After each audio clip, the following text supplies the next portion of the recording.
Xalq artisti Niyaməddin Musayevin Fövqəladə Hallar Nazirliyində işləyən qızı Röya Musayeva işdən çıxarılıb. Sferas xəbər verir ki, bununla bağlı bir müddət əvvəl Fövqəladə Hallar Naziri general-polkovnik Kəmaləddin Heydarov müvafiq əmr imzalayıb.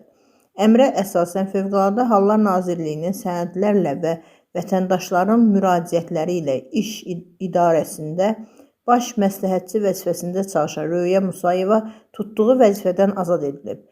Bir müddət əvvəl mətbuatda onun polkovnik rütbəsi daşıdığı iddia edilsə də, əslində Röya Musayevanın hərbi rütbəsi olmayıb.